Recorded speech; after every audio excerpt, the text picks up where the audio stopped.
in the Capitol, and of course the show that I have, the Washington Elite Show. I had a guy email me about a month ago, and he said, Bruce, I want to come and speak, and here's my project, and it's a decentralized exchange.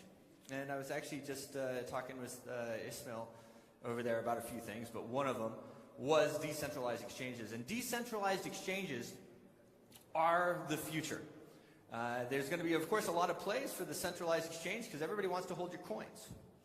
They want your coins. There's no reason for a centralized exchange except for the ease of use and everything else.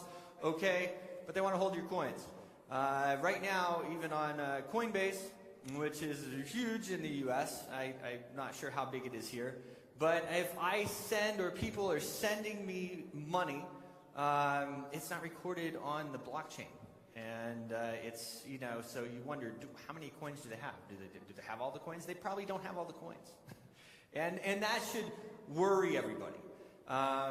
In today's world, it's not a matter of if, it's a matter of when you're going to get hacked. And that is just, that's it. You got hackers who have nothing better to do than hack an exchange. Vulnerabilities, and Tom is going to tell you more about it in a second, but vulnerabilities are coming out weekly. Weekly. There's no way anybody can keep up. And the hacker has one job, to hack that exchange. He can spend a year. We're talking about hundreds of millions of dollars at stake. And of course, what is he doing? He's just working the whole time and trying to do it. And so this is happening all the time. And so decentralized exchange and the technology he's about to introduce to you is really going to propel things forward. You're going to find it very interesting. His name is Thomas Perry. He is, I just got a little update snippet on him. He's held a top secret SCI clearance with the U.S. government while working for the Office of Naval Intelligence. He's a really smart guy. He spent 4 years in fintech ripping apart the back-end technology of banks and credit unions. You'll see his company on my Washington Elite sign there. It's Safety Bit. Please welcome to the stage, Thomas Perry.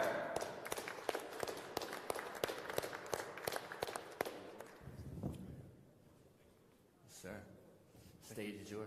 All right. I think we're working on getting the PowerPoint presentation up and running for this. Okay. I think maybe we should start with probably the most common knowledge piece about cryptocurrency exchanges and about the world at large, and that is, of course, web technology. And the basis, let's do a level set. Let's understand what web technology is. Web technology is anything with www in front of it. Okay, that's anything that's a browser that involves HTTP messaging and a web server. So that's pretty much everything in the world today. Wonderful. Thank you. That's pretty much everything today. Does everybody understand that? Your web technology is web browsers, HTTP, and web servers. So what's good about that? What's really fast? It's easy to build. You can build websites and web apps pretty darn quickly. It's very easy, very convenient. It's taught by every major university in the world. When students come out of their university, they know all about web development. They know all about JavaScript and Java. They know all about how that works and why it works. What's wonderful about JavaScript in that world is that you can plug and play hundreds of different types of plugins. You can add a calendar to your website. It's easy. You just drop it in there. You can add a clock or a calculator. There you have it. It's there. You've got your clock, you've got your calculator. The problem is that that calendar has vulnerabilities attached to it. Vulnerabilities that allow access. So let's talk about browser vulnerabilities. I'm talking about Chrome, Firefox, Safari. It has holes in it that allow people to access your computer memory. And hackers get right in there and they just analyze your memory and they steal your information. So, I'm going to read this because I think this is important. The exchange's management was aware of security issues prior to the breach and took measures to enhance the exchange's safety. but it still didn't work out. So they tried, and the hackers still took that money. Every single cryptocurrency exchange hacked last year was hacked using JavaScript or some other form of web vulnerability. It was easy. CoinCheck, being the big one, right, $500 million, they actually won't talk about it. They say, we were not attacked internally, but it was a remote attack. Well, that tells me everything I need to know. If it's a remote attack, they found a vulnerability, or they messed up and they didn't apply the proper procedures for their security. And that hacker got in there and stole that money.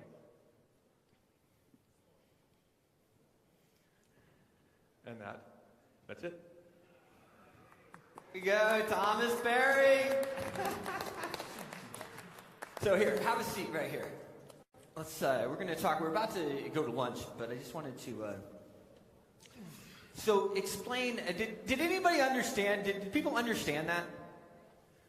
A couple. Yeah, we did. We understood it. Yeah, it's pretty. I mean, have you heard that before?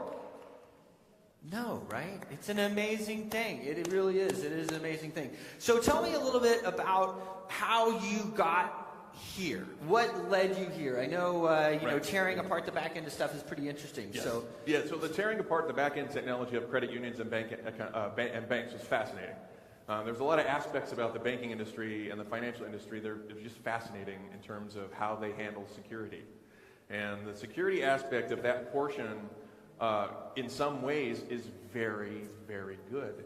The parts that you don't see about, the parts that you don't see are the parts in the back end, the hosts, the ATMs even. You know, nowadays, if you wanted to hack an ATM, people are going around drilling holes in the side of the ATM so they can put a USB stick inside of it. So that, on that USB stick is a Windows program because all these ATMs are run with Windows programs. Yeah, it's just easy to get into an ATM that way, but you don't hear about people remotely hacking it. It's because it doesn't use web technology.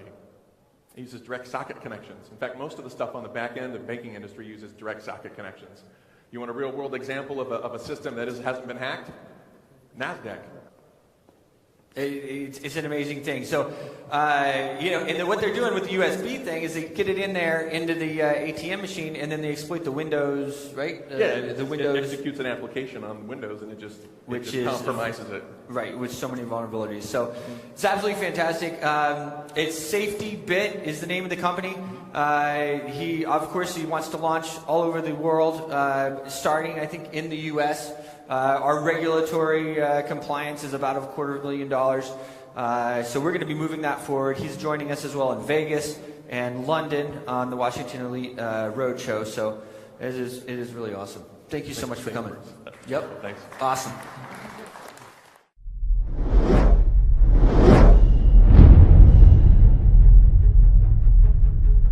In Vienna is where we start. The team and I will convene at the European Blockchain Investment Congress, where we will speak of the future of blockchain and why this is the most profound invention of our time.